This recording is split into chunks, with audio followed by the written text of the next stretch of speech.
Israel और America ने मिलकर ईरान पर हमलों का आगाज कर दिया है, जिसके नतीजे में अब तक 80 से ज़ायद अफराद के जाबाक होने की इत्तलात हैं, जिनमें स्कूल की तालिबात भी शामिल हैं। इन हमलों में वजारत इंटेलिजेंस, सुप्रीम लीडर और सदर मसूद पेज़ेश्कियान को निशाना बनाया गया है। अमरीकी सदर ने हमलों का मकसद ईरानी हुकूमत की तब्दीली करार दिया है। ट्रंप कह रहे हैं कि ईरान का बहरी बेड़ा इसके मिसाइल और एटमी प्रोग्राम भी मिटा देंगे। ट्रंप ने ईरानी पासदाराने इनकलाब को मुखातिब करते हुए कहा कि हथियार डाल दो वरना हम तुम्हें ख़त्म कर देंगे। ईरानी निज़ाम ये जान लेगा कि कोई भी अमेरिका को चैलेंज नहीं कर सकता। ईरानी वज़ीर ख़ारजा ने वाज़ेह किया है कि ईरान के पास अमेरिका को निशाना बनाने की सलाहियत नहीं है और न ही वो मुस्तक़बिल में ऐसे मिसाइल्स बनाएगा जो ये कर सकें, लेकिन यकीन दहानी के बावजूद हालात संगीन हैं। ईरानी वज़ारत ख़ारजा ने अहम कमांडर्स की शहादत की तस्दीक भी कर दी है। अब्बास इराक़ची कह रहे हैं कि जितना उन्हें मालूम है सुप्रीम लीडर आयतुल्लाह ख़ामेनी अभी ज़िंदा है। ईरानी हुकाम के मुताबिक सुप्रीम लीडर तेहरान में मौजूद नहीं है, उन्हें महफूज मकाम पर मुंतकिल किया जा चुका है। ईरानी सदर और दीगर सीनियर हुकूमती हुकाम भी महफूज हैं। ईरान में दिन भर धमाकों की आवाज़ें सुनी जाती रही हैं। ईरानी सलामती काउंसिल ने शहरियों को तेहरान से निकल जाने और ताहुक्म सानी वापस न लौटने की हिदायत भी की है। इसराइल और अमेरिका के हमलों के जवाब में ईरान ने इसराइल पर मिसाइल्स दागे हैं। तल अबीब में धमाके सुने गए, लेकिन अब तक किसी भी नुकसान की इत्तला वहाँ से मौसूल नहीं हुई है। ईरान की तरफ से सऊदी अरब, कतर, बहरीन, कुवैत, मुत्तहिदा अरब इमारात, उर्दन में मौजूद अमरीकी अड्डों को भी निशाना बनाया गया है। यूएई में मिसाइल्स का मलबा गिरने से एक पाकिस्तानी शहरी के जाबाक होने की भी इत्तलात हैं। दुबई में अब भी हमले जारी हैं। दुबई में सयाहती मकामात और कुवैत इंटरनेशनल एयरपोर्ट पर हमले किए जाने की इत्तलात आ रही हैं। आलमी मीडिया रिपोर्ट कर रहा है कि कतर में अब से कुछ देर पहले भी धमाकों की आवाज़ें सुनी गई है। सऊदी अरब ने बरादर ममालिक पर ईरानी हमलों को जारहियत करार देते हुए इसकी मजम्मत की है। मुतासरा ममालिक जो भी फैसला करेंगे सऊदी अरब उनके साथ होगा। सऊदीया ने आलमी बरादरी से मुतालबा किया है कि वो मुबैना हमलों की मजम्मत करें और ख़ित्ते में अमन व इस्तेहकाम को नुकसान पहुँचाने वालों के खिलाफ कार्रवाइयाँ और ठोस इक़दामात किए जाएँ। मुत्तहिदा अरब इमारात ने हमले को कौमी खुद मुख्तारी की खुली खिलाफ वर्जी करार देते हुए कहा कि वो इसका जवाब देने का हक़ महफूज रखते हैं। दूसरी तरफ नाज़रीन, कुवैत, कतर और मुत्तहिदा अरब इमारात की जानिब से जारी बयानात के मुताबिक उन्होंने ज़्यादातर ईरानी मिसाइल्स को कामयाबी से नाकाम बना दिया है। उर्दनी की फ़ौज ने भी 2 मिसाइल्स कामयाबी से मार गिराने का ऐलान किया है। ईरानी वज़ीर ख़ारजा अब्बास इराक़ची ने कहा है कि ईरान अपना दिफ़ा जारी रखेगा और रद्द अमल में ख़ित्ते में तमाम अमरीकी फ़ौजी अड्डों को निशाना बनाया जाएगा। बरतानिया ने उन पर हमलों से लाताल्लुक़ी का ऐलान किया है। चीन ने हमलों पर तशवीश का इजहार करते हुए फ़ौरी जंगबंदी का मुतालबा किया है। रूस ने भी तुर्किया ने भी सालिसी की है। रूस भी पुरअमन मदद की कोशिश कर रहा है, पेशकश कर रहा है। अक़वाम मुत्तहिदा के सेक्रेटरी जनरल ने मशरिक़ वस्ती की सूरत हाल पर सलामती काउंसिल का हंगामी इजलास तलब कर लिया है। पाकिस्तान ने ईरान पर बिला जवाज़ हमलों की मजम्मत करते हुए फौरी तौर पर कशीदगी को रोकने का मुतालबा किया है और साथ ही ईरान के बरादर ममालिक पर हमलों की भी सख्त मजम्मत करते हुए उनके साथ यकजहती का इजहार पाकिस्तान की जानिब से किया गया है। इस वक्त मशरिक़ वस्ती में और ख़ित्ते में किस तरह से सूरत हो रही है, आज के प्रोग्राम में इसी कोई मौजू बनाएंगे। Air commodore retired Khalid Chishti साहब दिफाई तज्ज़ियाकार हैं, मेरे इंतहाई मौज़ज़ मेहमान हैं। प्रोग्राम में मेरे साथ मौजूद हैं जौहर सलीम साहब, साबिक़ सफ़ीर हैं। आप दोनों मौज़ज़ मेहमानों की मैं बेहद शुक्रगुज़ार हूँ। जौहर साहब, अगर मैं आपसे बात का आगाज़ करूँ सर, ईरान और अमेरिका, हमने देखा कल रात तक तो सिचुएशन ये थी, मुज़ाकरात चल रहे थे। ओमानी वज़ीर ख़ारजा जो इन मुज़ाकरात में सालिस थे, उन्होंने कल रात एक इंटरव्यू में बताया था कि वो डील के बड़े करीब पहुँच चुके हैं। जौहर साहब, कल रात का ये स्टेटमेंट देखती हूँ, उसके बाद आज की सिचुएशन देखती हूँ, अगर मामलात इस हद तक करीब पहुँच गए थे हल के, तो फिर इस हमले की वजह क्या समझ आती है आपको जौहर साहब? जी बिल्कुल, देखिए मेरे कमेंट्स में आपको याद है, मैंने पहले 1 महीने से ही कह रहा हूँ कि पहले तो खैर वो जो है उस वक्त जब ये प्रोटेस्ट हो रहे थे तो उस वक्त तो वो देख रहे थे कि अगर ये प्रोटेस्ट बहुत ज्यादा वाइड स्प्रेड हो जाते हैं तो फिर शायद वो रजीम चेंज की कोशिश करें। लेकिन मैंने फिर कहा था कि अगर वो नहीं हुई तो फिर उसके बाद ये उनसे बहुत मेजर कंसेशंस लेने की कोशिश करेंगे और अगर वो ना मिली तो स्ट्राइक्स होंगी। तो वो स्ट्राइक्स अब हो गई हैं, इसलिए कि देखें वो जो कंसेशन मांग रहे हैं वो ईरान नहीं दे सकता। वो उस तरह की यकीन दहानियां तो बिल्कुल दे सकते हैं। वो तो उन्होंने JCPOA में भी दे दी थी कि वो कोई न्यूक्लियर वेपन्स नहीं बनाएंगे, फिजिल मटेरियल उस तरह इकट्ठा नहीं करेंगे, इंस्पेक्शन करवाएंगे। ये सारा JCPOA में भी हो चुका था। 2015 में जो मायदा हुआ है, अमेरिका विड्रॉ किया था, आपको याद होगा। तो अभी जो अमेरिकन कहते थे एक तो कि जीरो इनरिचमेंट, यूरेनियम अफसूदगी आप बिल्कुल ही नहीं करेंगे, आप अपना स्क्रैप कर देंगे, जो सिविलियन न्यूक्लियर प्रोग्राम है। जी। दूसरा ये है कि उसके अलावा की शर्तें थी, एक कि अपना मिसाइल प्रोग्राम भी आप स्क्रैप करें, उस पर भी लिमिटेशंस लगा दें। तीसरा ये कि जो प्रॉक्सी ऑर्गेनाइजेशंस को आप सपोर्ट करते हैं वो भी आप जो है बंद करें, उसकी भी जो है ना इंश्योर करें कि कोई वो जो है हमास या हिजबुल्लाह या हौथीस या जो है ना इराक में भी कई ग्रुप्स हैं जिनको सपोर्ट करते हैं। फिर चौथी जो अब ये शर्तें तो कुछ ज्यादा लगा दी थी ना, तो वो मकसद यही था कि अब वो इतना मुश्किल होता जा रहा था ईरान के लिए, बाहर इतना ज्यादा हाई हो गया था कि जो उनके लिए अबूर करना मुश्किल था। अब देखिए ना, अगर ईरान अपना बिल्कुल ही वो खत्म कर दे, वो कह दें कि स्क्रैप कर दिया हमने जी, हम जीरो इनरिचमेंट पे मान गए, तो फिर उनके लोग क्या उनसे नहीं पूछेंगे कि फिर अगर यही मानना था आपने, तो फिर पिछले 20 साल से सैंक्शंस क्यों लगवाई, स्ट्राइक्स क्यों करवाई, हमें इतनी मुश्किलात में क्यों रखा। वो तो उनके लिए एक सियासी खुदकुशी होता रजीम के लिए। तो उस हद तक वो नहीं मान सकते थे। जो यकीन दहानियां वो देने के लिए तैयार थे, वो शायद मतलब अगर कोई और अमेरिका का सदर होता तो मान लेता, लेकिन ट्रंप की पोजीशन उससे बहुत आगे है। ये वो पोजीशन है जो इजराइल की पोजीशन है। तो इसलिए ये स्ट्राइक सूट्स की ऑलमोस्ट जो है ना वो ये जो अब उनकी पोजीशन है बेसिकली वो ऐसी थी कि जिसमें ईरान के लिए उसको मीट करना उनकी डिमांड्स को बहुत मुश्किल था, और ये स्ट्राइक्स फिर होनी ही थी। तो अब हम जिस सिचुएशन में हैं, अब देखिए। अच्छा, ये बड़ी इंपॉर्टेंट बात आप कर रहे हैं कि अमरीकी सदर की जो पोजीशन है वो इस वक्त इसराइल की पोजीशन है, तो खालिद साहब आप भी इसी आर्ग्यूमेंट को कंटिन्यू करेंगे या आपकी राय इसमें बहुत मुख्तलिफ है? क्योंकि सर हम देख रहे हैं कि जब अब्बास अराक्ची की जानिब से ये यकीन दहानी करवाई जाती है कि अमरीका के ऊपर ना अभी कोई हमला करने का इरादा रखते हैं, ना मुस्तकबिल में इस तरह का कोई इरादा रखते हैं, और ना उनके पास ऐसी कोई सलाहियत मौजूद है, जब वो इस हद तक यकीन दहानी करवा रहे हैं, तब भी अमेरिका को क्या ऐसा मसला है कि अटैक कर दिया गया? बहुत शुक्रिया मिस करण, आपने इनवाइट किया। देखिए बैरिस्टर साहब बिल्कुल ठीक पॉइंट आउट कर रहे थे। अगर मुझे इजाजत दें मैं थोड़ी सी उसकी एक्सप्लेनेशन करूं। जो 2015 में एग्रीमेंट हुआ था ईरान का, उसमें एग्री ही किया था यूरोपियन यूनियन के बहुत सारे मुल्क और यूरोप के मुल्क शामिल थे जो थे। अमेरिका सपोर्ट कर रहा था, और 2015 में एक एग्रीमेंट हुआ था कि Iran international atomic energy commission को इंस्पेक्शन की इजाजत देगा। एक मुल्क जो सबसे ज्यादा मुखालिफ हुआ था इस एग्रीमेंट का वो था उस वक्त भी इजराइल। और फिर आपने देखा 2018 में प्रेसिडेंट ट्रंप वापस आए हुकूमत में, उन्होंने यूनिलैटरली वन साइडेड उसको कैंसिल कर दिया उस एग्रीमेंट को। लेकिन हमें याद रखने की ये बात है कि 2015 और 18 के दरमियान इंटरनेशनल एटॉमिक एनर्जी कमीशन के जितने विजिट हुए उन्होंने एक भी रिपोर्ट, ऑब्जेक्शनेबल रिपोर्ट नहीं दी थी। That itself is a witness. अच्छा, यूरोपियन यूनियन के मुल्क जब इन्होंने ये कैंसिल किया सारा कॉन्ट्रैक्ट को, ये एग्रीमेंट को, तो उस वक्त बहुत हैरान हुए थे यूरोपियन यूनियन के मुल्क। और वो आज तक देखें 8-9 साल होने के बाद, जैसे मिनिस्टर साहब कह रहे थे कि उन्होंने बहुत कुर्बानियां दी हैं और बहुत ज्यादा एग्रीमेंट भी किया, लेकिन अभी भी ऐसा ही लगता है। प्रेसिडेंट ट्रंप ने पिछला जो जून का हमला किया था उस वक्त भी ईरान को 2 हफ्ते का टाइम दिया था कि आप या मान लें हमारी बात या हम हमला करेंगे, और तीसरे दिन हमला कर दिया था। अभी थोड़ा सा मुख्तलिफ है केस। हुआ ये है कि अब इन्होंने जो बिल्डअप किया है इतने अरसे, वो अमेरिकन प्रेसिडेंट चाहते थे कि एक तो ऑप्टिक्स की तरफ यूज किया जाए, ऑब्वियसली एक थ्रेट यूज किया जाए, एक 100% या 90% व्हाटएवर परसेंट एक डिग्री ऑफ एश्योरेंस पैदा की जाए जहनों में ईरानी लीडरशिप की कि अटैक उन पर जो है वो मैटर ऑफ चांस नहीं है, मैटर ऑफ टाइम है। यानी वो आया चाह रहा है, वो समझते थे कि एक एग्रीमेंट हो जाए। जो डिफरेंस आ रहा था वो ये आ रहा था कि ईरानी हुकूमत न्यूक्लियर को काफी हद तक प्रोग्राम को तो कर्टेल करने पर मान गई थी, जो नजर भी आ रहा है। जिस चीज पर एग्रीमेंट नहीं हो रहा था और जिस पे मेरा ख्याल ईरान करेगा भी नहीं, वो थे बैलिस्टिक और क्रूज मिसाइल्स। क्योंकि वो अगर आप कैरी करने की कैपेसिटी ना हो तो न्यूक्लियर प्रोग्राम का कोई फायदा नहीं होता। और उससे सबसे बड़ी थ्रेट अमेरिका को तो नहीं थी, वो तो इजराइल को थी।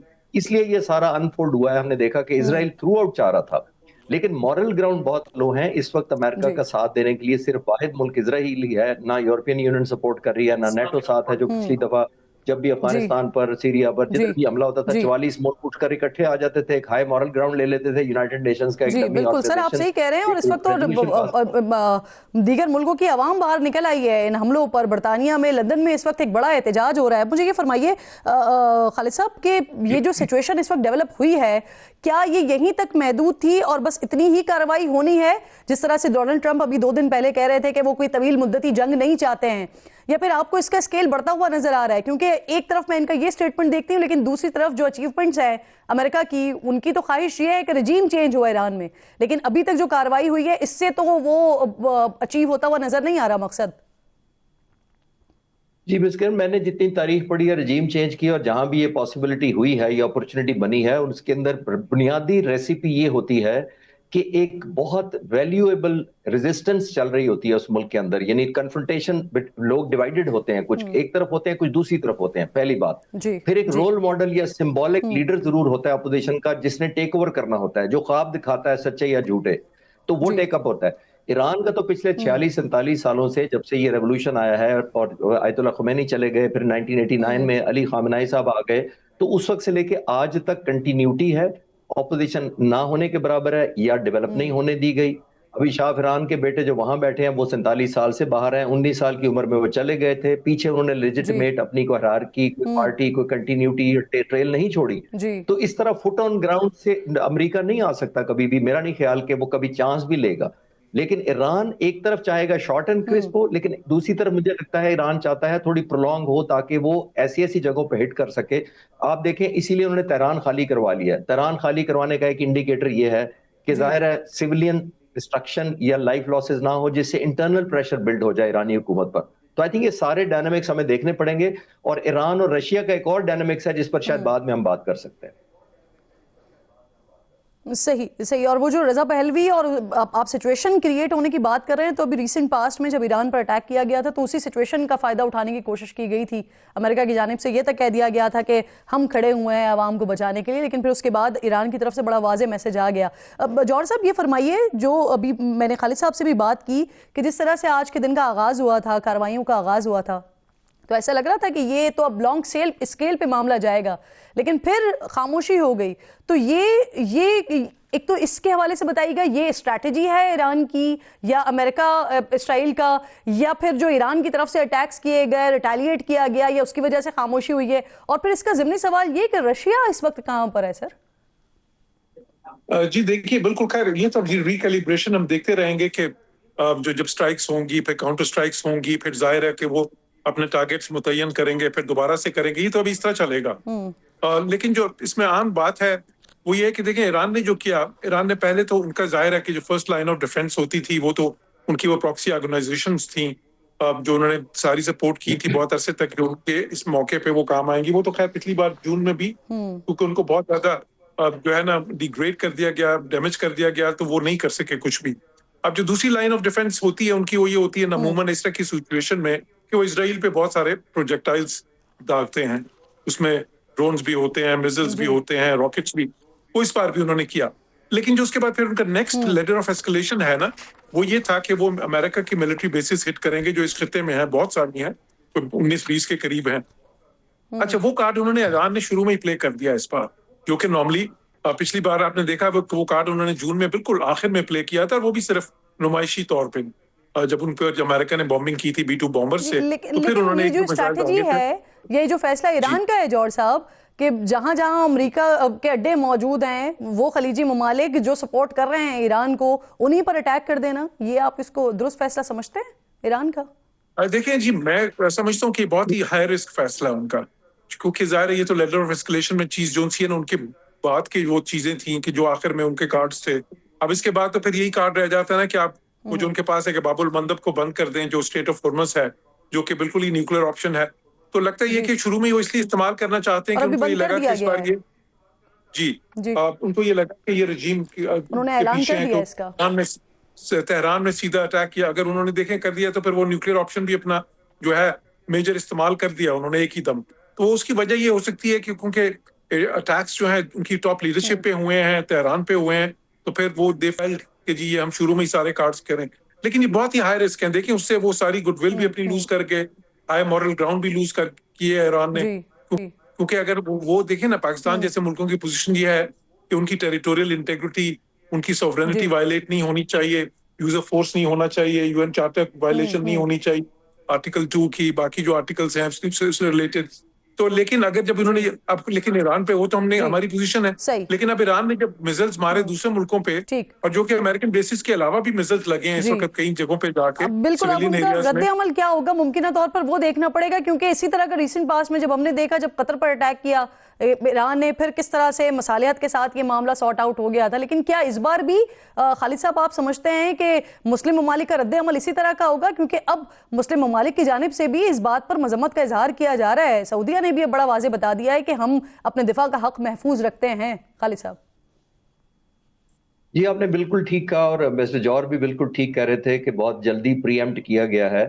लेकिन मुझे दूसरी तरफ एक और भी एंगल नजर आता है, वो ये है कि ये मैटर इस वक्त जो ईरानी हुकूमत का या ईरानी जो इस वक्त रूल लीडरशिप है, उनके लिए भी एग्जिस्टेशनल इशू है, बेसिकली सर्वाइवल इशू है, उनकी बका का मसला है। मेरा नहीं ख्याल कि वो जी। चाहेंगे कि कोई ऐसा वेपन या ऐसा कोई ऑप्शन वो एग्जॉस्ट ना करें और बाद में वो सोचें कि कर देना चाहिए था। मैं उसका सपोर्ट नहीं कर रहा।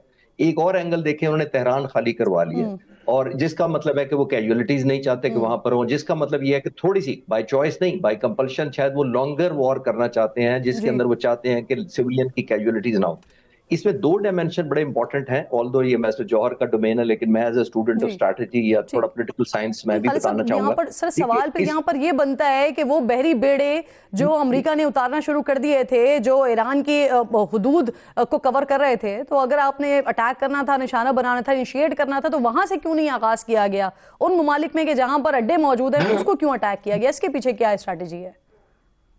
वो इसलिए नहीं किया गया कि देखिए, जो बहरी बेड़ा होता है उसको आसान नहीं होता। वो तकरीबन 3 या 5 लेकर डिस्ट्रॉयर्स अपने साथ चलता है, जिन्होंने सर्कल किया होता है, यानी घेरे में लिया होता है। एयरक्राफ्ट कैरियर का खुद बहुत जबरदस्त सेल्फ डिफेंस होता है, रेडार्स होते हैं। जो इब्राहिम लिंकन है, इस पर तकरीबन 10 जो हैं वो F-35C वर्जन के जहाज हैं, जिसमें से 75 के करीब इसके टोटल F-18 वगैरह जहाज हैं। तो बहुत बड़ा आर्सनल तो है, तो इसलिए खुद भी उसको प्रोटेक्ट करना एक बहुत बड़ी ऑब्लिगेशन होती है, और बहुत बड़ा ये जोम और प्राइड होता है किसी नेशन का।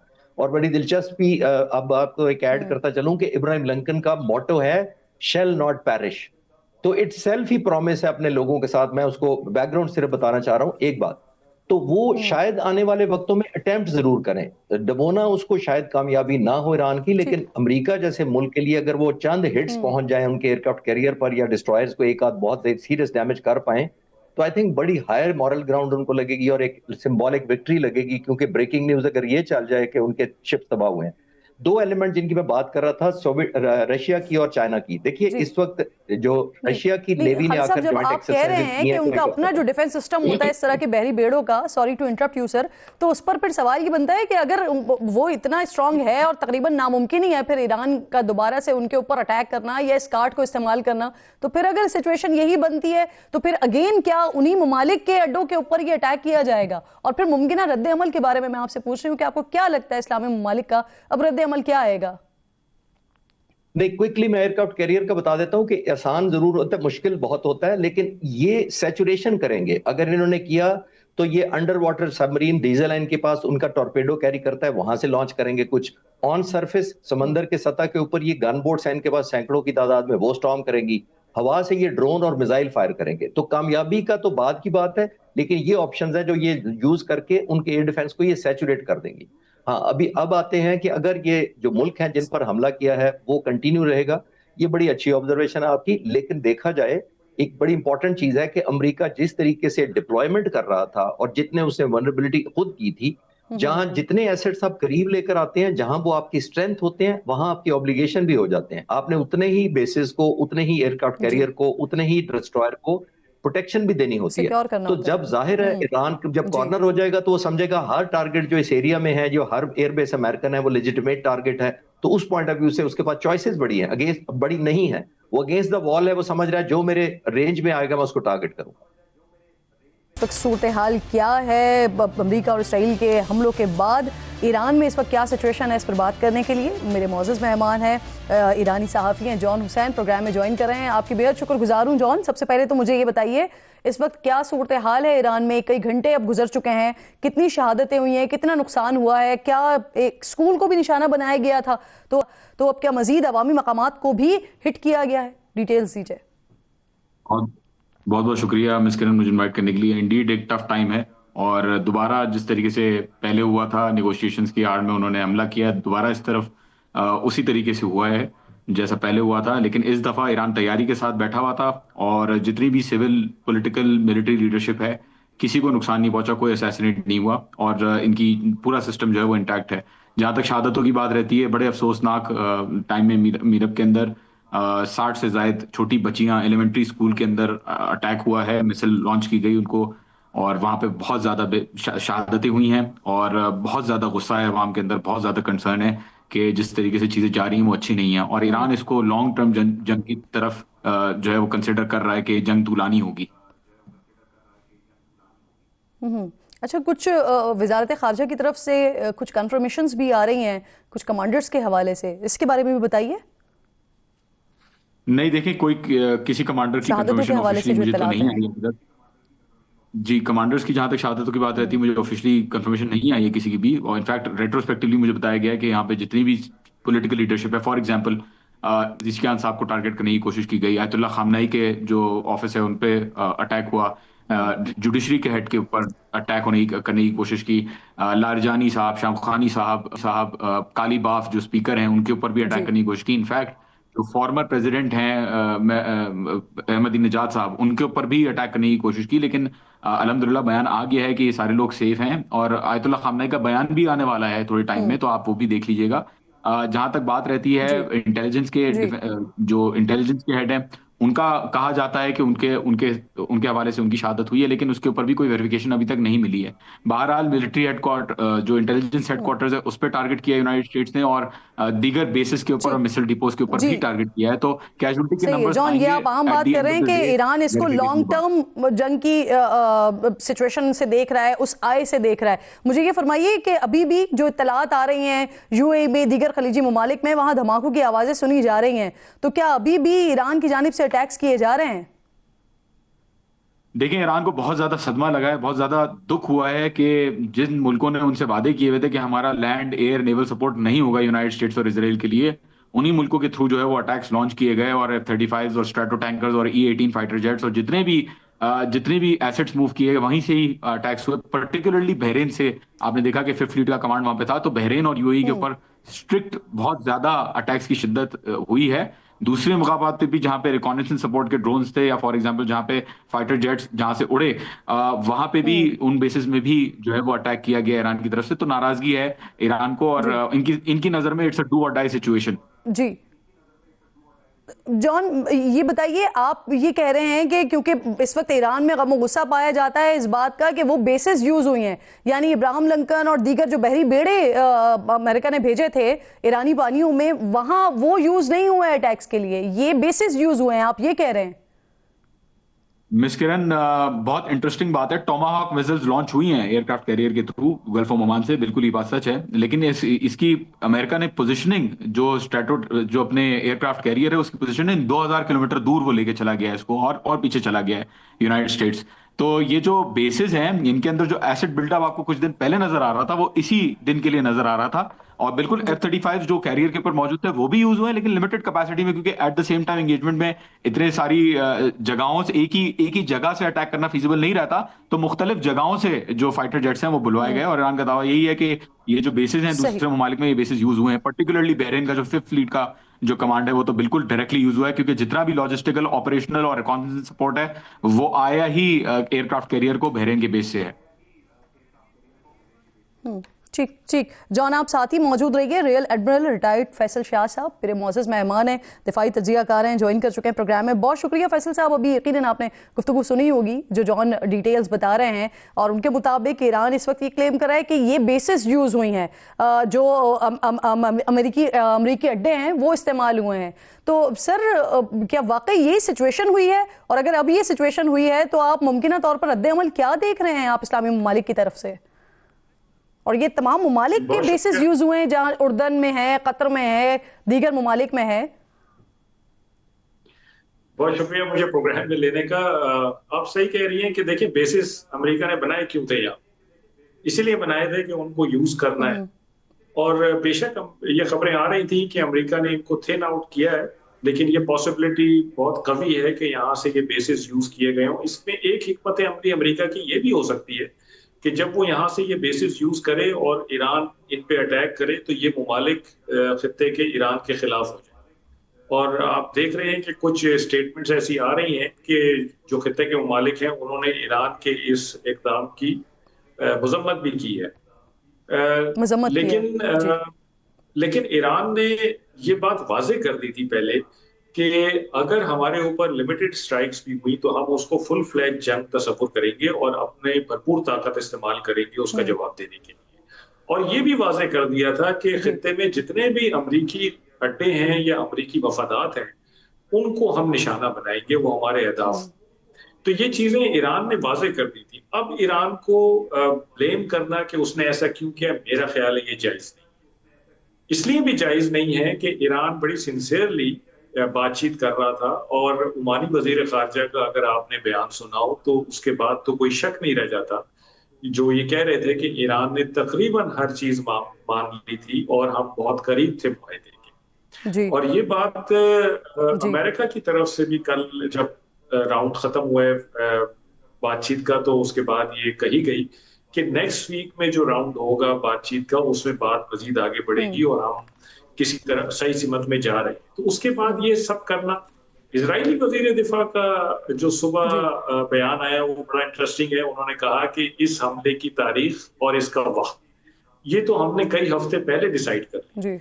तो अगर ऐसा है तो फिर ये बातचीत का ढोंग था बजाया गया, और अगर ये ढोंग था एग्जैक्टली आपकी बात बिल्कुल दुरुस्त है कि अगर ऐसा है तो फिर कल रात वाला स्टेटमेंट क्या था जहां पर ये बताया जा रहा था कि ऑलमोस्ट करीब पहुंच गए हैं अब बातचीत के हल की तरफ और मुज़ाकरात के फाइनलाइज होने की तरफ और ब्रेक थ्रू होने जा रहा है। सर क्योंकि जो पानियों का मामला है, बहरी बेड़ों का मामला है, आपसे बेहतर इसे ना कोई नरेट कर सकता है ना कोई बता सकता है, तो मुझे ये फरमाइए कि ईरान की तरफ से जो स्ट्रैटेजी अपनाई गई, यानी बहरी बेड़े मौजूद हैं, इब्राहिम लिंकन मौजूद है जिसे पहले ही भेज दिया गया, अमेरिका की तरफ से एक स्ट्रैटेजी उनकी बना ली गई, लेकिन जब ईरान ने रिटेलिएट किया तो ईरान ने उन बेसिस को निशाना बनाया, अमेरिकी अड्डों को निशाना बनाया जो दीगर ममालिक में है, बहरी बेड़ों को क्यों नहीं निशाना बनाया? क्या इससे पहले भी ब्रेक से पहले भी जब गुफ्तगू हो रही थी कि उनका अपना डिफेंस सिस्टम इतना स्ट्रांग होता है कि क्या ये नामुमकिनात में से था जो ईरान को दूसरी तरफ अटैक करना पड़ा? नहीं, मेरा ख्याल है नामुमकिनात में से तो नहीं है, लेकिन ये बात जरूर है कि ये जो एयरक्राफ्ट कैरियर्स होते हैं ये अकेले तो नहीं आते, इनके साथ पूरा एक फ्लीट आता है जो इनको शील्ड देता है हर तरफ से। यानी फजा से अगर कोई अटैक हो रहा है तो भी इसको शील्ड देगा, अगर समंदर के ऊपर से कोई अटैक हो रहा है या समंदर के नीचे से कोई अटैक हो रहा है तो ये उसको प्रॉपर शील्ड देते हैं, उसको प्रोटेक्ट करते हैं, और ये पूरा एक फ्लीट होता है। इस पे टॉमाहॉक मिसाइल है जो तकरीबन 1000 नॉटिकल माइल्स जिसकी या 1000 माइल्स आप कर लें तो तकरीबन कोई 1600-1700 किलोमीटर उसकी रेंज है। तो अगर वो 1600 किलोमीटर उसकी रेंज है तो इनको तकरीबन कोई 1200 या 1000 किलोमीटर पे आना पड़ता और वो वहां से उसको फायर करते तो ईरान के अंदर वो फायर होता। हो सकता है इन्होंने वहां से फायर किया हो और फिर ये उसको पीछे ले गए हो।